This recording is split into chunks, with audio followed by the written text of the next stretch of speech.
Hello! In this video, I will be walking you through using some basics to create an illuminated letter.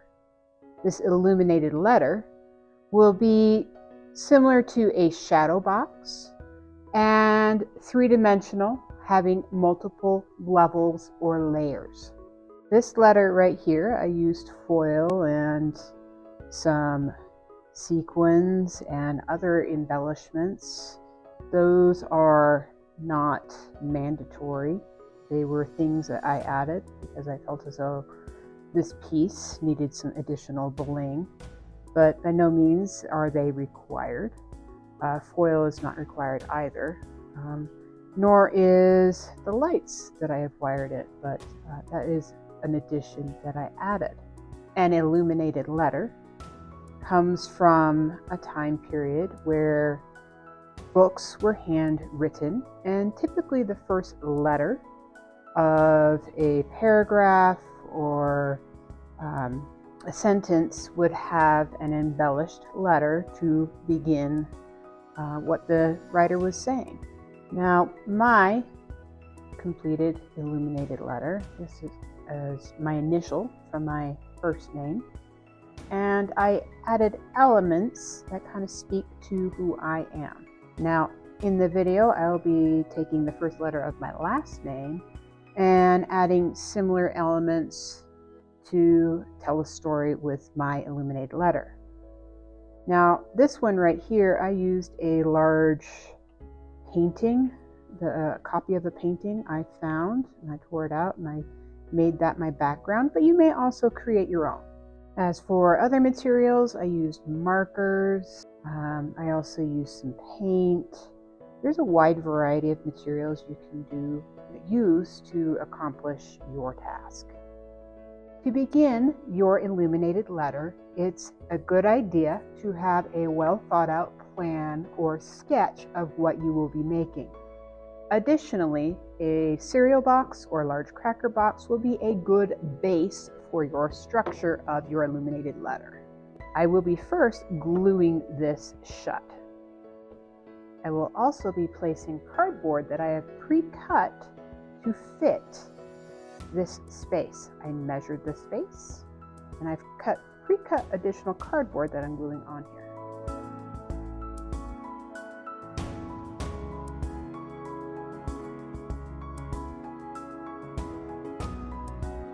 I'll be doing the same on all edge sides.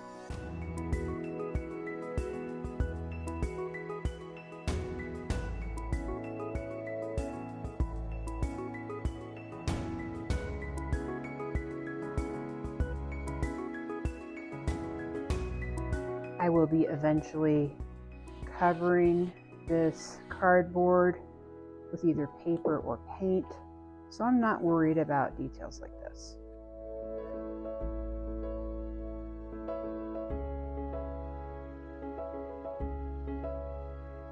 Now, a cereal box is typically kind of flimsy, but this added support will make my work of art a little bit sturdier. I'm now going to take a ruler and I'm going to measure an opening for the front. I'm using a ruler and a Sharpie because pencil's kind of hard to mark on a shinier surface. I'm going to measure about 1 inch away from all the sides. It's very important that you measure once at the top, one at the bottom. Always have 2 points of reference when you're measuring.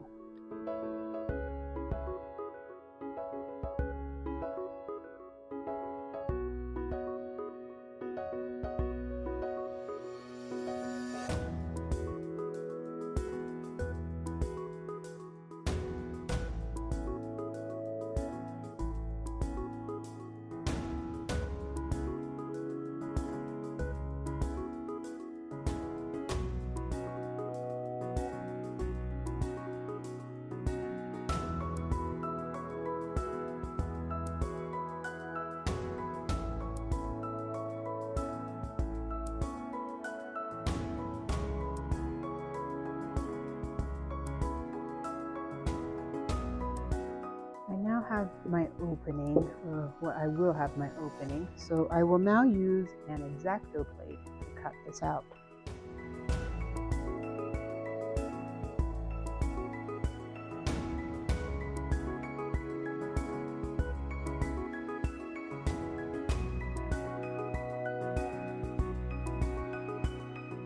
Now I have the opening to my shadow box. In the next phase, I'm going to glue down my background. Please pause the video here and complete the preceding steps before moving on. Now, previously I measured the size of the box, so that helped me figure out what size I needed for a background. Like I said in the other example I showed you, you could use a large magazine page or other pre-printed image. I actually created this one. This is a watercolor. That would also work well. I'm going to first slide it in, the opening, and I can see that maybe I need to, because it's buckling a little bit, I need to pull it out and trim it up a little bit so it fits better. I'm going to try it again. And that's a better fit. I think I'm going to go ahead and get it glued. To glue, just peel up one side, spread glue with your hot glue gun, and then peel up the other side, and you should be set.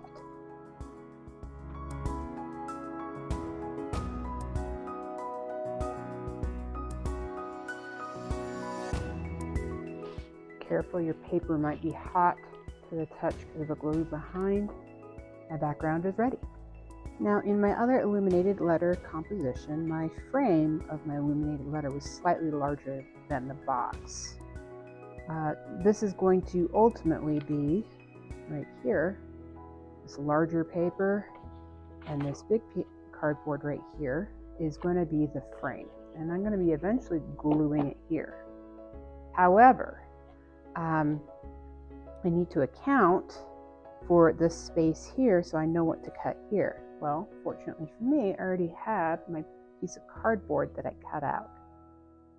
So this is going to be basically representing the opening of my illuminated letter, for my illuminated letter. And I will be, since cardboard will not take to my images or my coloring very well, I have this large piece of paper that I'm going to first plan out my frame using this template. I will then glue it to the cardboard and then cut out the opening. So this frame is about 2 inches wider and 2 inches taller than my cereal box. Moving this cardboard piece out of the way.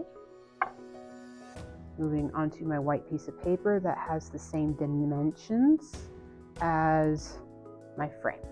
I'm going to center my opening.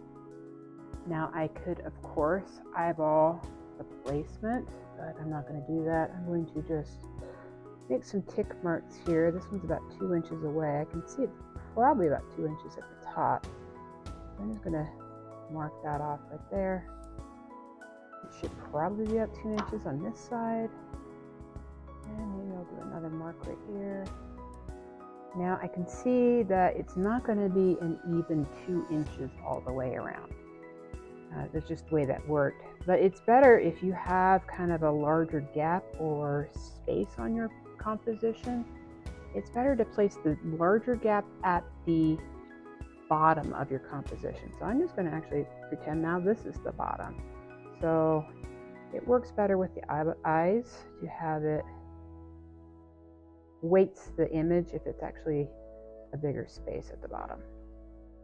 It's close enough. I'm going to trace this piece that I cut out.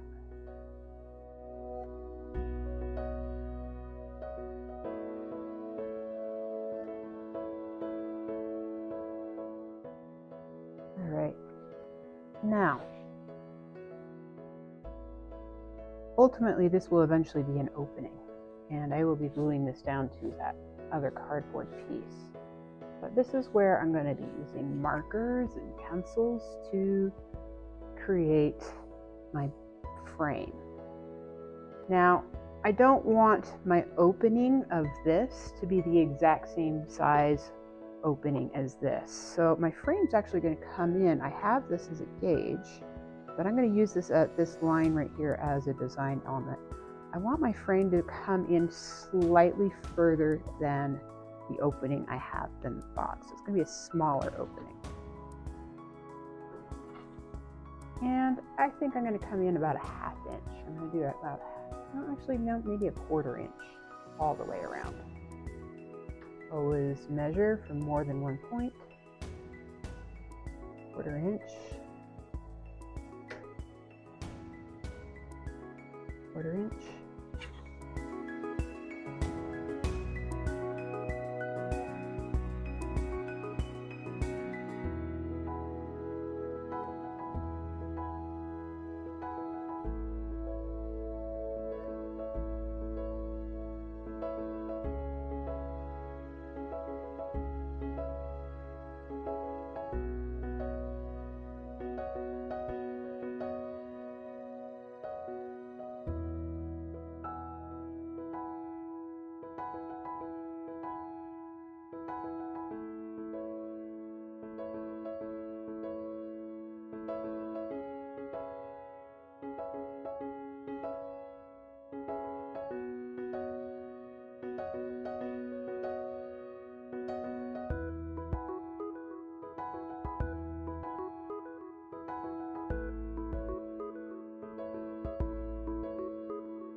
All right, I'm going to take this aside for a little bit and I'm going to work on my designs. I have the basic structure. I'm now going to work on designing my frame. Please pause the video here and complete the preceding steps before moving on. Now there might be minor differences to what I initially sketched, but remember this was pretty rough. I have my frame entirely drawn out in pencil. I'm now going to outline in Sharpie and then finish it off with colored markers.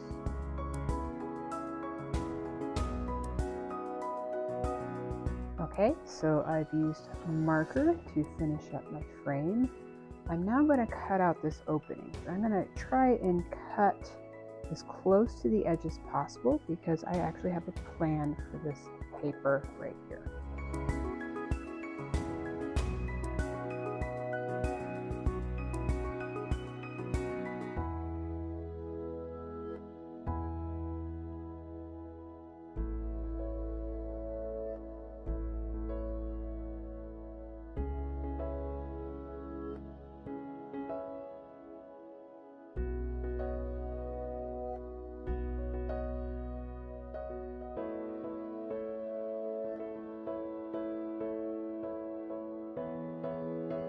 So remember, I had a piece of cardboard cut the same perimeter size as that piece of paper. I'm now going to use glue or Mod Podge to secure this to the surface. But I'm going to lay this in the spot where I need it. I've got a brush here with Mod Podge glue. I'm going to do this not all at once, just a little bit at a time. I only really need glue where my paper is meeting the cardboard. Putting the corner down so that will help hold it in place. Turning my frame a bit.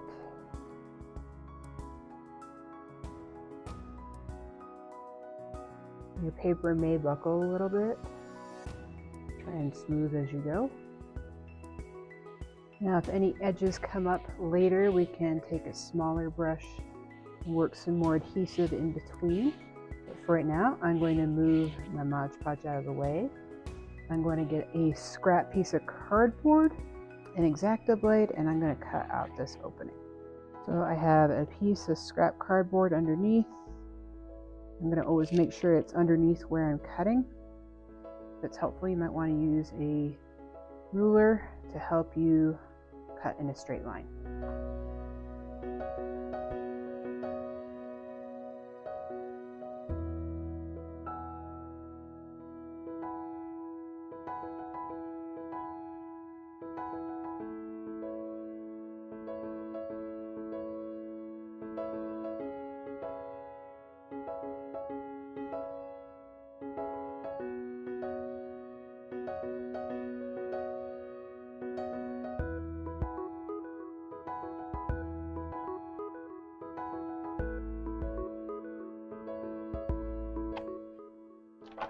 Voila, got a frame.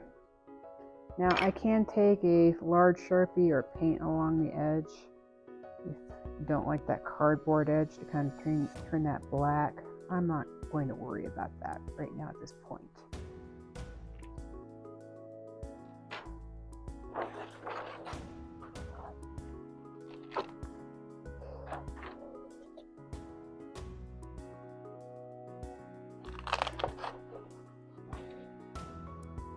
Now I've got my frame.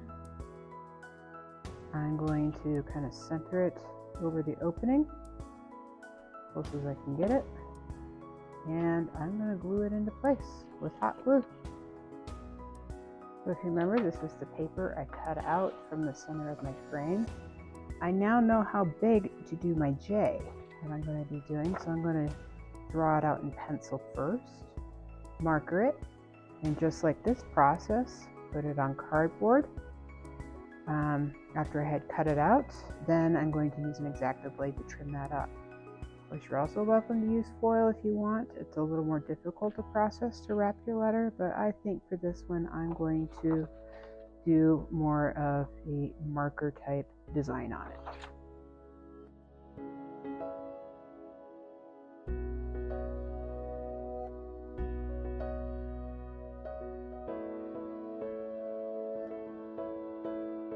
Light until you've got it placed where you want, little sketchy lines, and just like the frame, Sharpie, marker, and then glue. Okay, notice I got a blot paper underneath because the marker likes to bleed.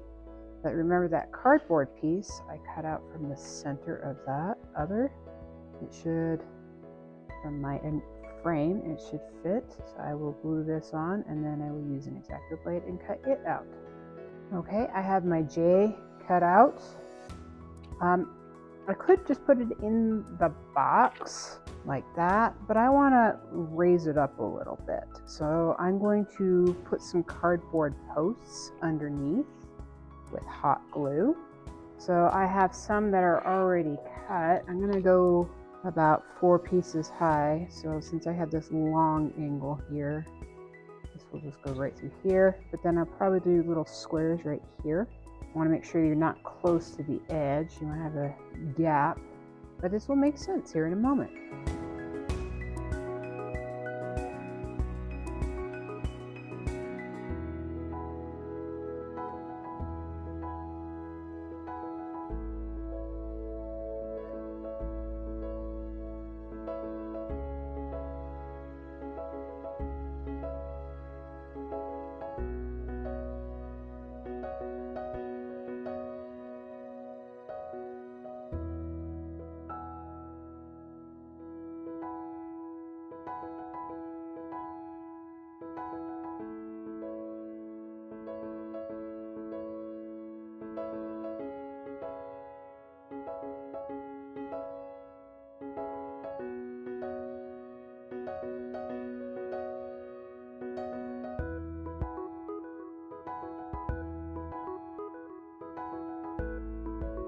Well, through some movie magic, I already have my other elements prepared.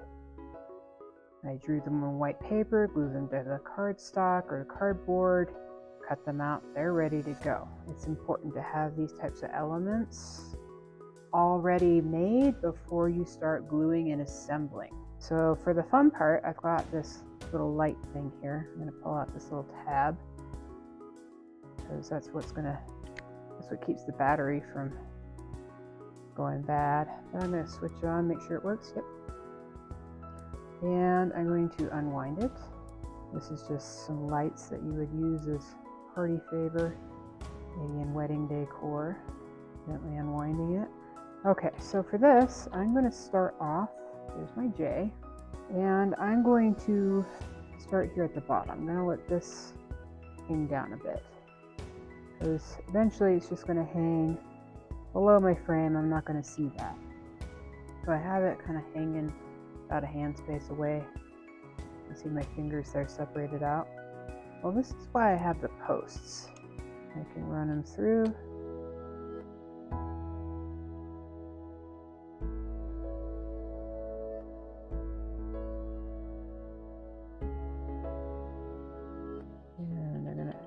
tuck this underneath. Those posts kind of help it stay in place. Oh, voila. I can turn my light on. Yep, I got lights going on there. So I'm going to just take a little bit of glue, hot glue.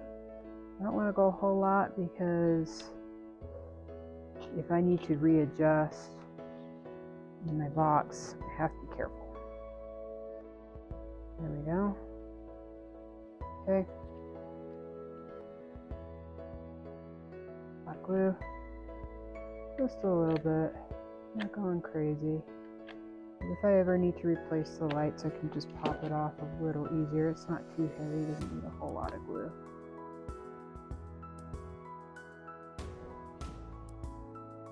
There we go. I like that. It is lighting up. I'm going to tuck this down. I'm actually going to turn this off right now. It's long enough so I can reach it, but gravity will just let it hang naturally in the box. Now I can go ahead and put my elements on. So, a little different than my sketch, but pretty darn close to what I planned.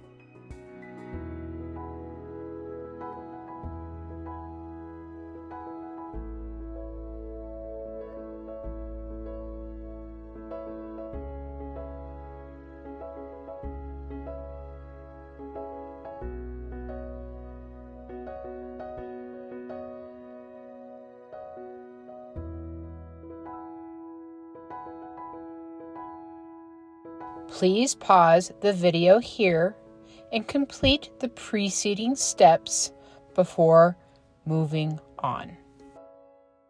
Okay. Well, I want to show you the back real quick just so we have a way of hanging this. So I'm going to flip this back over. Remember, it's that cereal box. I have a panel here that is the same size as this, roughly. So I'm going to take my ruler again, and about 4 inches from, or 4 inches from the top, I'm going to make a line right here. Make a line right here. Go all the way across. Okay. Now I want to come in about an inch and an inch from the other side. So I got this mark right here, and I know they're level because I measured from the top. So I'm going to now get a yarn needle and some string. Alright, so here's my yarn needle and string. Kind of doubled up the thread, kind of a good length, more string than I really need, but I'm going to poke through this hole that I made, or this mark I made. Lift it back up so I know where the hole is on the other side. Okay, so hole, thread through, comes back to the other side.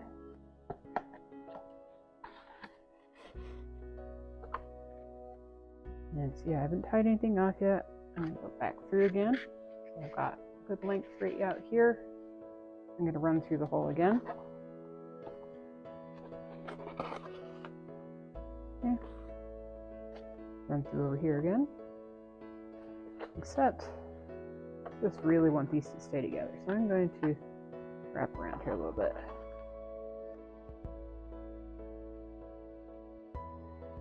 Okay, now it's kind of twisted. Now I'm going to run through. Okay. So now I'm going to tie off over here.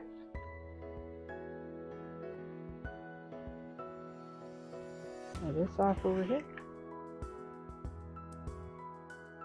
I'm going to trim off my extra string. So the side with my knots is the side that's going to get glued down. So I'll make sure I'm right side up over here. Yep. I'm going to hot glue. Hot glue all over the place. Okay. Flip it over. Now it's not that ugly cereal box. And eventually I could choose to maybe line the outside with paper, similar to the way I did the front with designs, or paint it, leave it plain. But yeah, you can gussy the outside, the frame, as much as you like. But now you've got the basics. I got a place to hang it, so I want to hang it up. And I'm good to go, pretty much. Like I said, you could do the stuff around the frame, make that prettier. But I've got an overall good composition here with my illuminated letter. If I ever want to turn it on, just flip the switch and I hang it up. That said, thank you for watching.